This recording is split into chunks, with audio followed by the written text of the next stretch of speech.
Bienvenue donc dans cette petite explication sur les formes d'un nombre complexe, d'un nombre imaginaire. On va les appeler imaginaires ces nombres parce que pour des raisons marketing. Parce que si je les appelle complexes, du coup vous allez avoir peur et du coup vous allez pas pouvoir suivre ce tutoriel sereinement. Donc appelons-la imaginaire, hein, ayons de l'imagination, puisque de toute façon c'est comme ça qu'ils sont nés. Ils sont nés parce qu'on a bien voulu imaginer des choses différentes de celles qu'on peut voir. Et c'est ça un petit peu la poésie des mathématiques, c'est d'imaginer des objets qui n'ont pas forcément de réalité tangible. Et ces nombres imaginaires en font partie. Allez, on y va.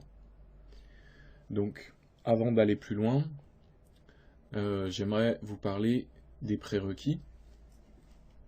Il faut que vous sachiez quand même ce que c'est que l'écriture algébrique d'un complexe, en particulier identifier partie réelle, partie imaginaire, calculer le module. Puis il faut que vous vous souveniez de ce qu'on a fait en géométrie du plan, enfin ce que vous avez fait en première et en seconde, en particulier la formule de la distance, la formule des coordonnées du milieu, puis tout ce qui concerne les vecteurs, coordonnées d'une somme de deux vecteurs, coordonnées du vecteur défini par deux points, et ainsi de suite. Et puis également en trigonométrie, vous souvenir de ce que c'est que le cosinus et le sinus d'un angle, et puis également de ce que c'est qu'un angle entre deux vecteurs. Voilà. Allez, c'est parti. D'abord, on va se donner un plan qu'on va munir d'un repère.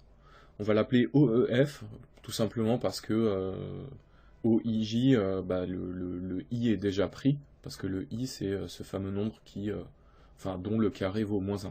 Donc là on se place dans un repère orthonormé, OEF. Donc, je ne l'ai pas précisé sur la diapo, il est bien orthonormé. Et il y a un cercle trigonométrique associé. Cette lettre bizarre, c'est la lettre gamma, c'est une lettre grecque. Je l'ai appelé gamma, c'est pour faire snob, hein. En fait j'aurais pu l'appeler C ou je sais pas quoi, enfin bon bref. Mais on aime bien faire des trucs un peu compliqués pour rien. C'est comme les médecins, ils utilisent des mots compliqués pour décrire des choses assez simples somme toute. Donc voilà. Le premier lien que je définis entre la géométrie et les complexes, puisque c'est ce qui va nous intéresser ici, c'est le lien d'image. Alors si j'ai un nombre complexe, en fait je lui associe un point qui va avoir pour coordonnée en abscisse la partie réelle du complexe et en ordonnée la partie imaginaire du complexe. Alors sur le plan en question, j'ai placé le point en bleu là, qui correspond à l'image du nombre complexe qui s'écrit 2 moins 3i. Alors si vous regardez bien, la partie réelle de 2 moins 3i c'est 2, et la partie imaginaire de 2 moins 3i c'est -3, donc les coordonnées de m c'est 2 et -3. Et puis j'ai dès maintenant renommé les axes. L'axe des abscisses, je l'ai appelé l'axe des réels, et l'axe des ordonnées, je l'ai appelé l'axe des imaginaires. Pourquoi? Tout simplement parce que si mon nombre est réel, il aura sa partie imaginaire qui sera nulle, et donc il sera situé sur l'axe des abscisses. Donc l'axe des abscisses correspond bel et bien au lieu des nombres réels. Et puis la même chose pour l'axe des imaginaires, c'est-à-dire que si mon nombre a une partie réelle nulle, c'est-à-dire si c'est un imaginaire qu'on appelle pur, à ce moment-là, son image aura une abscisse nulle, et donc sera située sur l'axe des imaginaires, qui est l'axe des ordonnées. Voilà. Ce lien est très important, on va en avoir besoin pour toute la suite. Alors réciproquement à tout point du plan, je peux associer le nombre réel, qui s'écrit x plus iy, avec xy qui sont les coordonnées du point que je considère. Et on appelle ça l'affixe du point. Alors, le lien entre affixe et image, donc entre le lien entre les points du plan et les complexes, on l'appelle biunivoque. Biunivoque, c'est un mot un peu vieillot, ça date un petit peu, mais il veut dire ce qu'il veut dire, c'est-à-dire qu'un point correspond à un unique complexe, et réciproquement, à un complexe correspond à un unique point. Et comme on a décidé de fabriquer des points images, on peut aussi fabriquer des vecteurs images. Et le vecteur image d'un nombre z, il aura pour coordonnées en abscisse la partie réelle de z et en ordonnée la partie imaginaire de z. Voilà. Alors, on va maintenant travailler sur ce lien entre complexe et géométrie, et on va essayer d'établir des traductions, soit d'un problème de complexe en notion géométrique, soit réciproquement d'une notion géométrique en termes de opérations sur les complexes. Allez, c'est parti. D'abord, là je refais la petite remarque que j'avais fait précédemment. Si le nombre complexe est réel, ça veut dire que sa partie imaginaire est nulle, donc il est sur l'axe des abscisses. Et puis s'il est un imaginaire pur, ça veut dire que sa partie réelle est nulle, et donc il est sur l'axe des ordonnées. Voilà. Les notions qui suivent donc vont être présentées à partir de deux nombres complexes, Z1 et Z2. Z1 s'écrit A1 plus IB1 et Z2 s'écrit A2 plus IB2 avec A1, A2, B1, B2 qui sont tous les quatre des nombres réels. Ce qui fait que la partie réelle de Z1 c'est A1, la partie réelle de Z2 c'est A2, la partie imaginaire de Z1 c'est B1 et la partie imaginaire de Z2 c'est B2. On va ensuite associer à chacun de ces deux nombres complexes un point image et un vecteur image. Donc pour Z1, le point image, ça sera M1, et le vecteur image, ça sera U1. Et puis pour Z2, le point image, ça sera M2, et le vecteur image, ça sera U2. Bon, je présente dès maintenant ces nombres et ces points et ces vecteurs, parce que dans tout ce qui suit, je vais faire des petits calculs dessus. Alors, première des choses, si je calcule la différence de Z2 par Z1, donc si je fais Z2 moins Z1, ben j'obtiens un nombre dont la partie réelle, c'est la différence des parties réelles, et dont la partie imaginaire, c'est la différence des parties imaginaires. C'est ce que j'ai fait en fait sur les deux premières lignes. Alors, qu'est-ce que ça veut dire ça en pratique? Eh bien, ça veut dire qu'on va relier la quantité Z2 moins Z1, vous verrez, avec les coordonnées du vecteur M1, M2. Et puis d'autre part, si je calcule la somme de Z1 et de Z2, bah, encore une fois, c'est assez rapide à faire. On s'aperçoit que la partie réelle de ce nombre, c'est la somme des parties réelles, et la partie imaginaire de ce nombre, c'est la somme des parties imaginaires. Alors là-dessus, on peut remarquer que donc je vais relier cette notion de somme de deux nombres complexes avec les coordonnées de la somme de deux vecteurs. Alors pourquoi? Pourquoi d'abord relier la différence avec les coordonnées du vecteur M1, M2? Tout simplement parce que les coordonnées de M1, M2, c'est la différence des abscisses en abscisses et la différence des ordonnées en ordonnées. Et puis, deuxièmement, pourquoi relier les coordonnées de U1 plus U2? Encore une fois, parce que les coordonnées de U1 plus U2, c'est la somme des abscisses en abscisses et la somme des ordonnées en ordonnées. Donc du coup, à partir de ces deux petites remarques, toutes simples, j'en déduis que l'affixe du vecteur M1, M2, c'est Z2 moins Z1. Pourquoi? Si vous regardez bien Z2 moins Z1, il a pour partie réelle l'abscisse, l'abscisse du vecteur M1, M2, et il a pour partie imaginaire l'ordonnée du vecteur M1, M2. Or, l'affixe de M1, M2, c'est A2 moins A1 plus IB2 moins B1. Donc ça correspond bien à Z2 moins Z1. Et puis c'est exactement pareil pour Z1 plus Z2 pour exactement les mêmes raisons. C'est-à-dire que ce qu'on remarque, c'est que l'abscisse de U1 plus U2 correspond bien à la partie réelle de Z1 plus Z2, et puis l'ordonnée de B1 plus B2 correspond bien à la partie imaginaire de Z1 plus Z2. Voilà. Donc deux remarques importantes, c'est que l'affixe du vecteur M1, M2, c'est Z2 moins Z1, et puis l'affixe du vecteur U1 plus U2, c'est Z1 plus Z2. Voilà. Ensuite, on va faire une autre remarque sur les modules. Alors, voilà, sur les modules. Alors si je calcule le module de Z2 moins Z1, eh bien en fait, je prends la partie réelle de Z2 moins Z1 au carré, plus la partie imaginaire de Z2 moins Z1 au carré, et puis j'extrais la racine de cette chose, et je constate que ça correspond exactement, comme par miracle, mais c'est pas un miracle en fait, à la formule de la distance entre les points M1 et M2. Voilà. Donc j'ai une identité importante, c'est que la distance M1 M2, c'est en fait le module de la différence des affixes de M1 et de M2. Regardez comme le vocabulaire est important ici. Z2 c'est l'affixe de M2. Z1 c'est l'affixe de M1.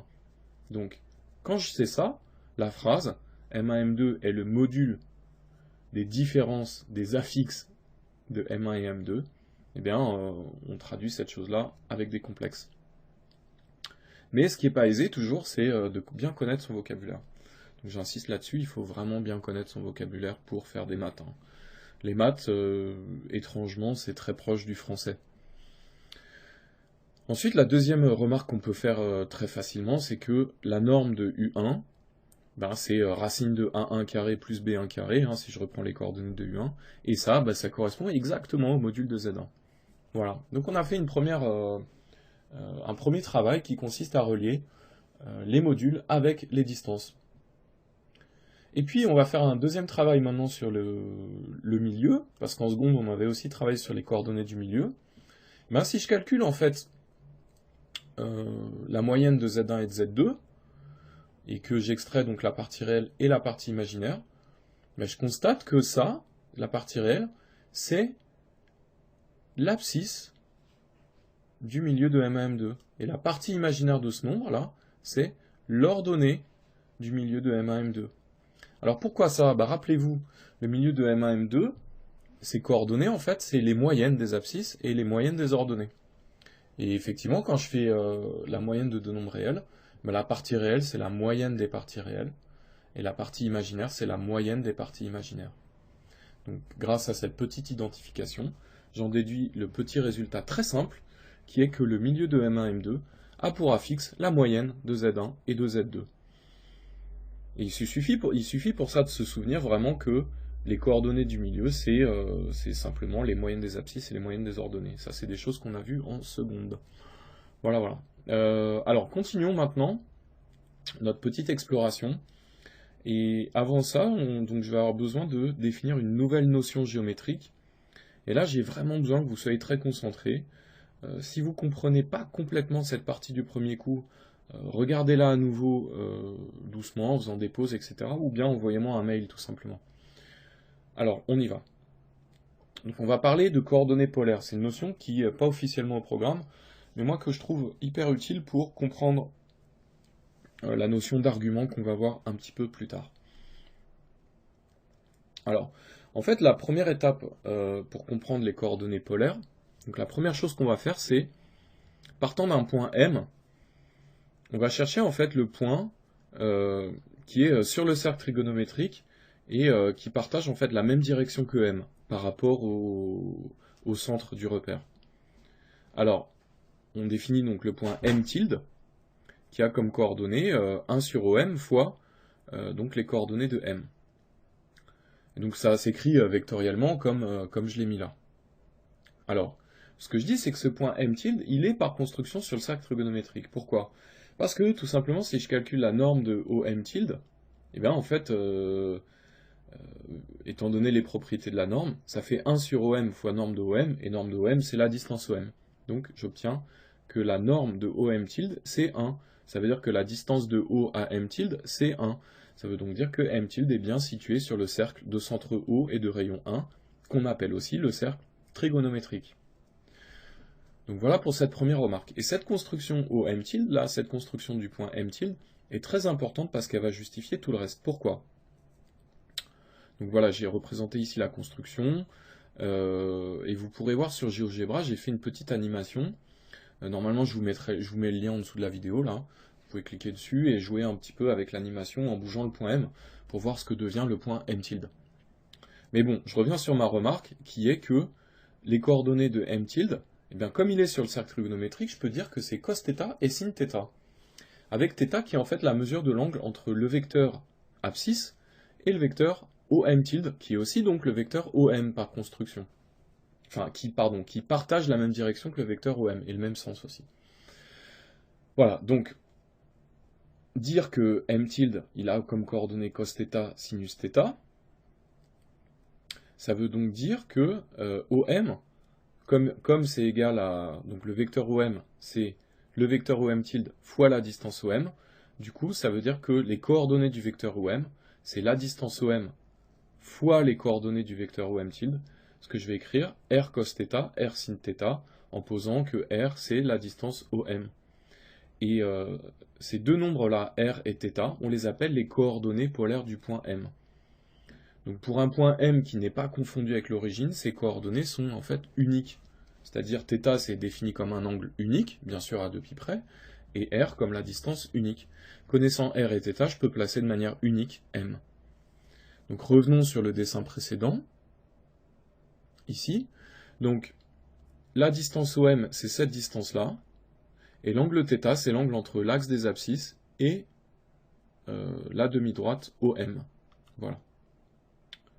Alors, on va maintenant donc repartir du fait que le point M tilde a comme coordonnée cos θ, sin θ, et on va essayer de traduire ça avec les complexes. Alors, dire que le point M tilde,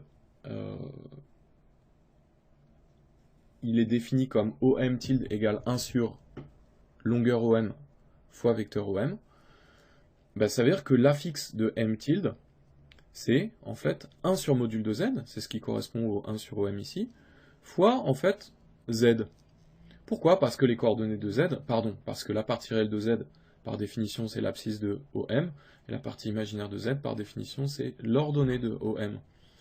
Donc l'affixe de M tilde, c'est, par construction, Z sur module de Z. Et partant de là, je vais aussi remarquer que l'affixe de M tilde, c'est également cos θ plus I sinus θ. Pourquoi? Ben parce que M tilde est sur le cercle trigonométrique, donc ses coordonnées, c'est cos θ sin θ, avec encore une fois θ, l'angle entre le vecteur unité des abscisses et le vecteur OM. Donc, comme l'affixe de M tilde, elle s'écrit cos θ plus I sinus θ, et qu'elle s'écrit également Z sur Z bar, je peux faire une identification.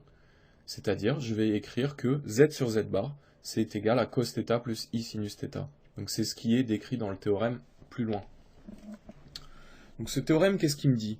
Il me dit que pour tout nombre complexe non nul, il existe un unique angle, tel qu'en fait, Z sur module de Z, c'est le cosinus de θ plus I, le sinus de θ.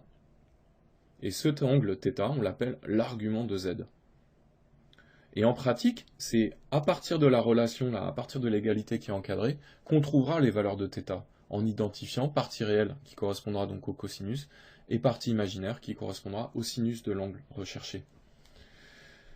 Donc, l'écriture, donc Z, je peux l'écrire comme étant module de Z fois tout ça, hein, en partant de cette relation. Et cette écriture-là, module de Z fois cos θ plus I sinus θ, on appelle ça la forme trigonométrique de Z. Donc à l'heure actuelle, on a vu deux formes. La première forme, c'est la forme algébrique, A plus IB. La deuxième forme, c'est cette forme trigonométrique, donc module de Z fois cosinus θ plus I sinus θ. Alors voyons un petit peu maintenant un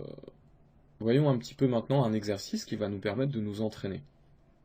Alors, je vais prendre deux points, A et B, qui ont pour affixe 2 pour A, et 1 plus racine de 3i pour B.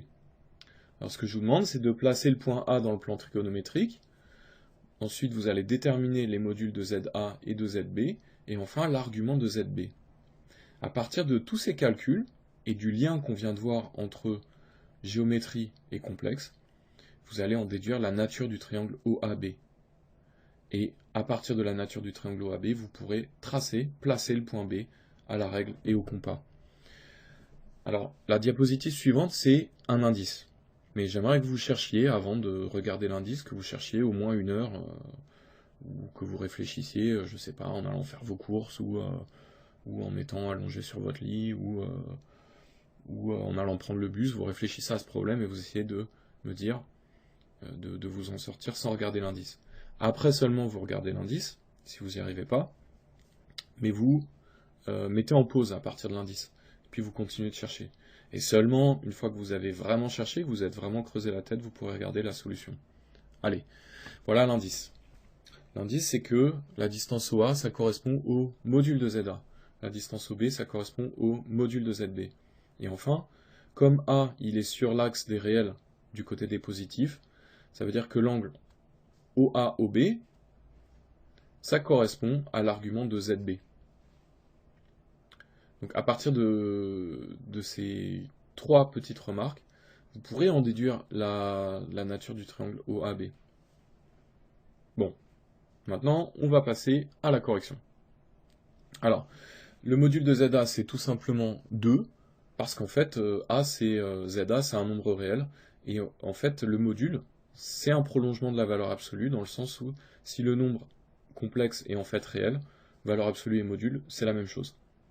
Et puis pour B, pour ZB, son module il se calcule très facilement, c'est le carré de la partie réelle plus le carré de la partie imaginaire dont j'extrais la racine, et ça me donne 2. Donc module de ZA égale module de ZB. Ça veut dire que la distance OA est égale à la distance OB. Première remarque, je sais que le triangle OAB est isocèle.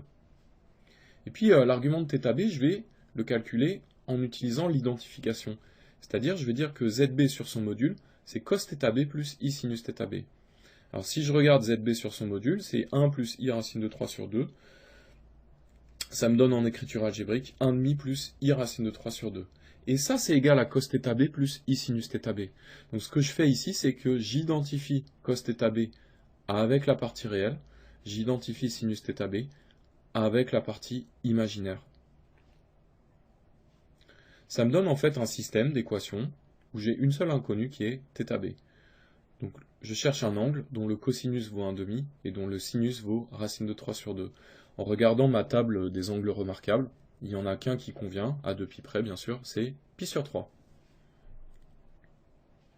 Donc j'ai un triangle qui est isocèle et dont l'un des sommets a un angle de pi sur 3. Ça veut dire que c'est un triangle équilatéral. Donc pour tracer le troisième sommet d'un triangle équilatéral, c'est très facile à la régler au compas, et je vous ai fait la construction plus bas. Il y a une deuxième partie à ce tutoriel, et je vous laisse donc digérer tout ça, et avant de passer à la deuxième partie. À bientôt.